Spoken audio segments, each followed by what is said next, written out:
Hey, Eagle fans, I'm Thomas Mott. Before we start today's video, get your mailbag questions down below. I know you have a ton of post-NFL trade deadline.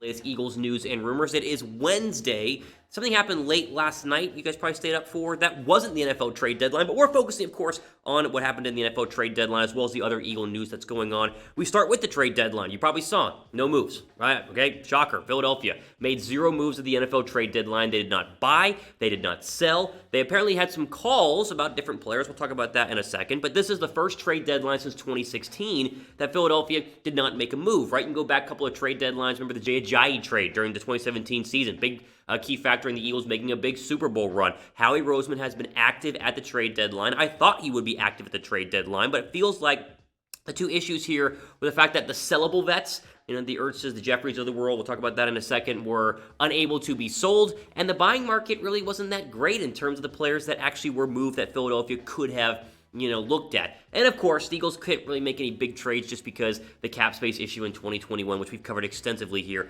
on Philadelphia Eagles Now. So first off, the injured tradable players. I think if Jeffrey, Ertz, and Jackson had been healthy, one of the three would have been moved.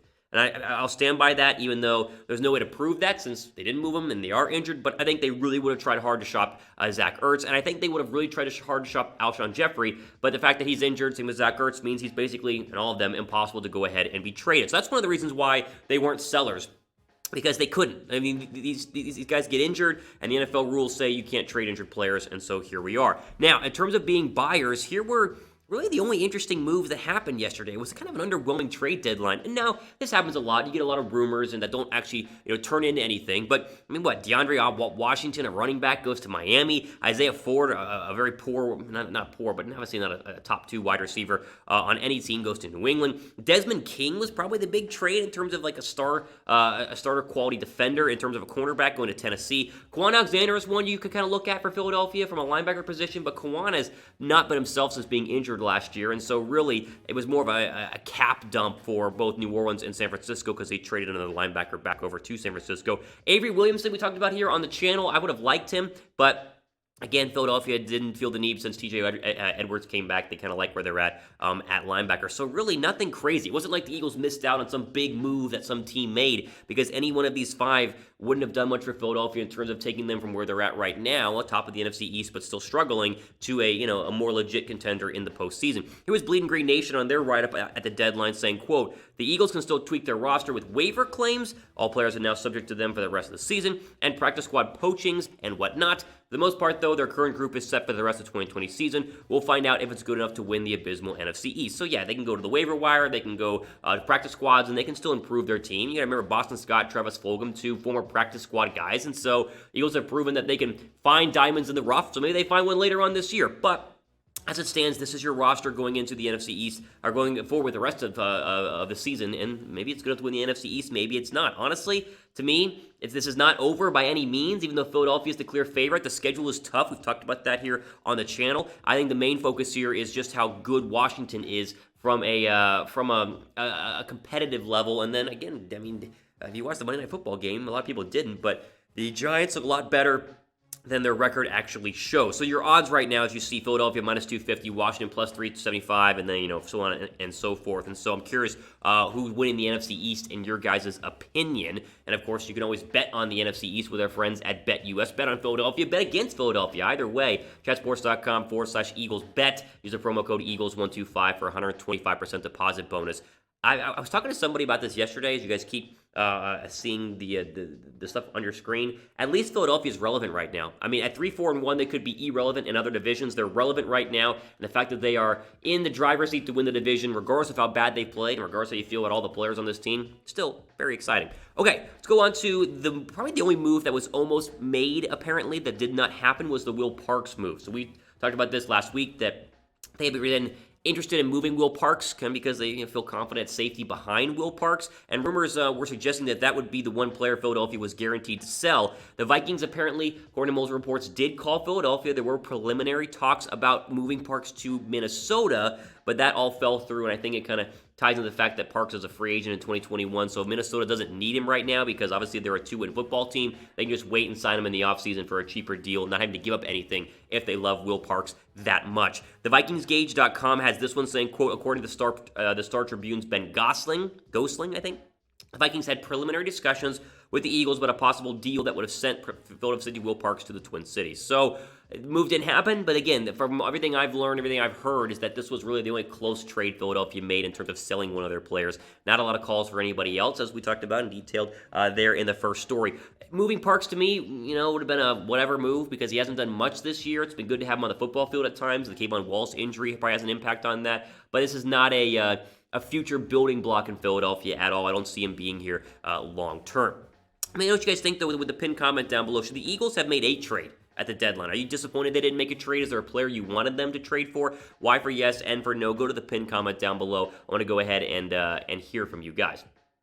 Okay, we talked about waiver claims earlier this in the show. And speaking of waiver claims, people are already putting Vic Beasley as a potential waiver claim, a free agent addition, essentially, to Philadelphia. If you weren't following up the news here, Vic Beasley was cut by the Titans at the trade deadline. And, of course, Beasley goes back into being that star player in Atlanta. He had a fall from grace, cut by the Falcons, and then signed by the Titans. He got a one-year, $9.5 million deal. The fact he's already cut shows you that Philadelphia should not be signing Vic Beasley. They don't need Vic, and trust me, they don't want Vic. And that's based on, listen, he was great in 2016, and we can understand that he was really good in 2016. 5.5 sacks, he was first-team All-Pro, 6 forced fumbles, big reason why Atlanta was that good. But as we'll see in a second, the current Vic Beasley is not the Vic Beasley of the past. I would completely stay away. Would you guys want to sign him, though? He'd at least be cheap. Drop a like down below. Let me know what you guys think if you want to sign Vic Beasley. Here was Yahoo Sports on the whole Beasley cutting, I guess you could say, in Tennessee, quote. His time with the Titans was less successful. Beasley didn't start a game with Tennessee. That's this year. And notched just 3 tackles and a forced fumble in 5 games. He showed up late to training camp, failed a physical, and was sidelined early in the season with knee problems. Do you want that? Just listen.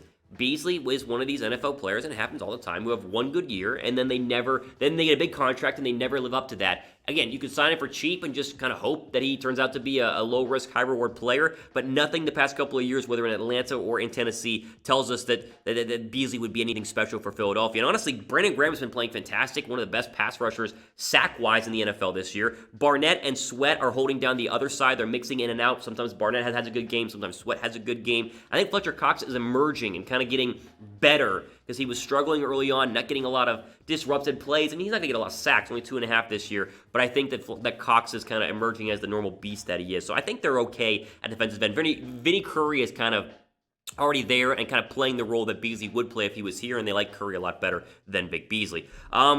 It's really not anything special in terms of the whole Vic Beasley thing, and I just don't see it happening. But if it does, just make sure you guys are subscribed down below because, again, they could sign him, and maybe he would turn out to be great, and we would cover it all here on Philadelphia Eagles Now. Final thoughts here at cornerback.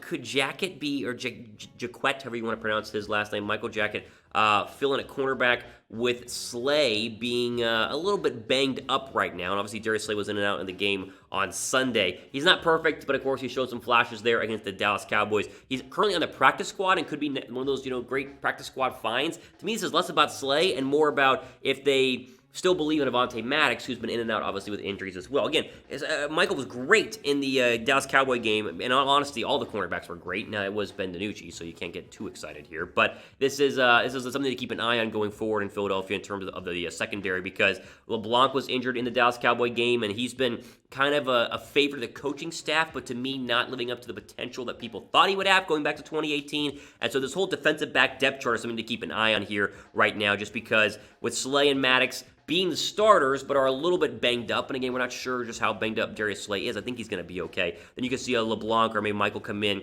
and fill in one of those roles. But one of them is going to have to. I'm curious who you guys would want. Let me know down below in the comments section. Injuries have been the story, right? So we're just trying to prepare you in case there's a new name being floated in there, who it is, what's going on. That's what we do here on Philadelphia Eagles Now. There you go, though. Wanted to get you guys latest Eagles news and rumors. Again, I really thought I'd come on here and talk about a trade. The trade deadline didn't happen, so got to figure out why, and hopefully I broke that down for you. And then, of course, the whole Will Parks, Vic Beasley stuff. Just make sure you guys are updated on what's going on with all the Eagle news. Ultimately, out for today here on Philadelphia Eagles Now. Again, subscribe. We'll stay updated. We'll keep you guys up to date as the days continue to go by in the NFL season. I'm Thomas Mott, signing off. To the rest of your day.